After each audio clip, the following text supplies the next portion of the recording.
नमस्कार, आप देख रहे हैं वॉइस ऑफ हरियाणा और मैं आपके साथ शालू तंवर।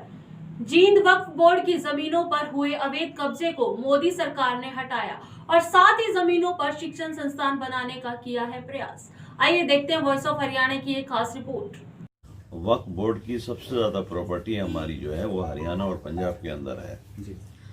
और वैसे तो पूरे हिंदुस्तान में 6,60,000 एकड़ ज़मीन पूरे हिंदुस्तान के अंदर है। 1947 के बाद वक्फ बोर्ड की निगरानी के अंदर ये वक्फ बोर्ड चल रहे हैं, लेकिन कुछ वो हालात ऐसे थे 1947 के बाद कि सही तरह से वक्फ बोर्ड उसके ऊपर ध्यान दे नहीं सके, जिसके कारण वक्फ बोर्ड की बहुत बड़ी प्रॉपर्टी जो है वो लोगों ने कब्जा कर ली। वक्फ बोर्ड आज भी बहुत बड़ी प्रॉपर्टी का मालिक है और सही ढंग से अगर उस जमीन को यूज किया जाए और सही ढंग तक लोगों के हाथों तक वो जमीन अगर जाए तो वक्फ बोर्ड को उससे करोड़ों रुपए की इनकम होती है। लेकिन कहीं पर ऐसा है कि हमारी ज़मीन जो है वो जो वक्फ बोर्ड की है उसके ऊपर नाजायज़ कब्जे हैं, जिसके लिए वक्फ बोर्ड जो है वो कोर्ट के अंदर है, उन ज़मीनों का आज़ाद कराने की पूरी कोशिश कर रहा है। लेकिन कुछ ज़मीनें ऐसी हैं कि जो हम वक्फ बोर्ड को ये कहते हैं कि आप कुछ लोगों को लीज पर दीजिए ताकि उसमें शॉपिंग मॉल बने, शॉपिंग सेंटर बने, हॉस्पिटल बने, स्कूल बने, कॉलेज बने, यूनिवर्सिटी बने, तो उसके ऊपर नाजायज़ कब्जे होने से बच जाएंगे। तो हम लोग ये प्रयास करते हैं। और अगर आपके यहाँ पर कोई ऐसी प्रॉपर्टीज़ है कि जो प्रॉपर्टीज़ के ऊपर आप कमर्शलाइज लेना चाहते हैं वक्फ बोर्ड से, तो वक्फ बोर्ड जो है उसको लीज पर देता है। तो हम लोग तो उस ज़मीन को खाली छोड़ना नहीं चाहते हैं कि उन पर जो है वो प्रॉपर्टी बने और वक्फ बोर्ड की जो है एक इनकम हो, क्योंकि वक्फ बोर्ड जो है उस इनकम से जो है एजुकेशन के लिए, विधवाओं के लिए और जो बच्चे यतीम होते हैं उनको जो है वो सपोर्ट देने के लिए उस पैसे का इस्तेमाल करता है। वक्फ बोर्ड को जो ज़मीन अलॉट हुई थी ये किस पर्पज के लिए हुई थी और वक्फ बोर्ड के सोशल वर्किंग क्या क्या चल रही है? देखिए, सबसे पहले तो मैं आपको ये बता दूं कि वक्फ बोर्ड की प्रॉपर्टी तो अभी भी है जिसके ऊपर वक्फ बोर्ड बना हुआ है। लेकिन शायद आपको मालूम होगा, सबको, हमारे बुजुर्ग भाई बैठे हुए हैं, कि जिस तरह से जैसे वक्फ बोर्ड की ज़मीन है इसी तरह से गौचर की ज़मीन पूरे हिंदुस्तान में हुआ करती थी, जो अब नदारत हो चुकी है, ख़त्म हो चुकी है।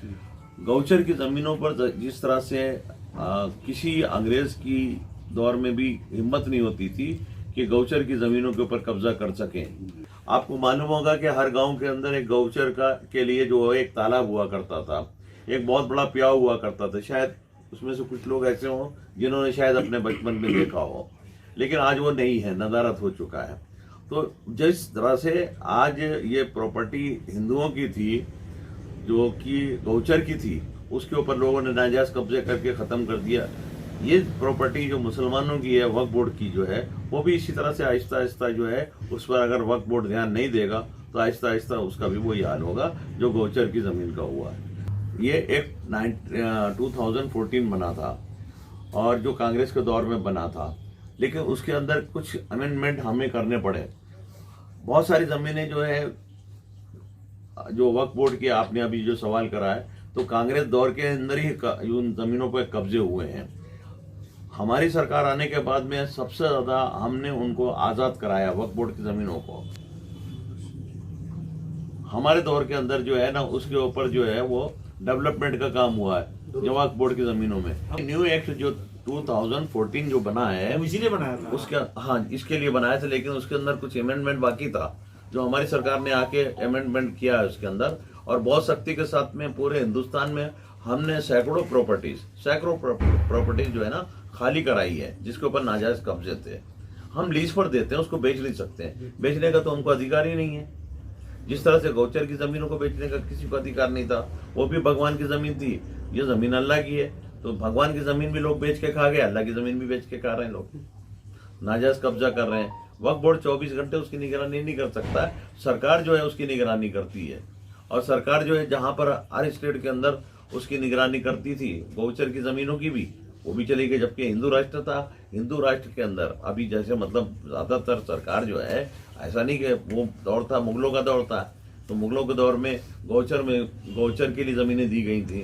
वक्फ बोर्ड की जमीनें जो थी वो भी उसी दौर में दी गई थी, आज की नहीं है वो।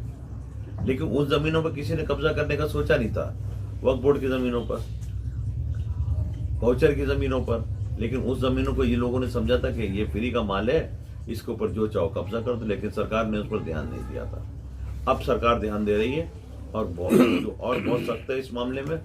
सबसे ज्यादा जमीनें जो है ना, हमारे दौर में बीजेपी की सरकार आने के बाद में श्री नरेंद्र मोदी जी के निगरानी के अंदर और उनके आदेश अनुसार जो है, जो कल बातचीत हुई इसमें आया कि भाई अमीन को 1.5 साल के लिए होल्ड पे करते हैं, या जब तक भी नहीं पॉसिबल है, जब तक समझा नहीं आती। तो क्या कि सरकार कहीं नहीं लगता कि भाई किसान संगठन भी आरोप लगा रहे हैं, विपक्ष भी, कि मोदी सरकार को अपनी ईगो का सवाल बना के इन कृषि कानूनों को जबरदस्ती थोपने का, जो कि किसान नहीं चाहते कि लौट। देखिए किसानों का जो जहाँ तक आंदोलन का सवाल है, तो वो सरकार का और किसानों के बीच का सवाल है। और यहाँ पर जहाँ पर सुप्रीम कोर्ट भी इन्वॉल्व हो गया है, तो वहाँ पर हमारा बोलना जो है वो ठीक नहीं होगा।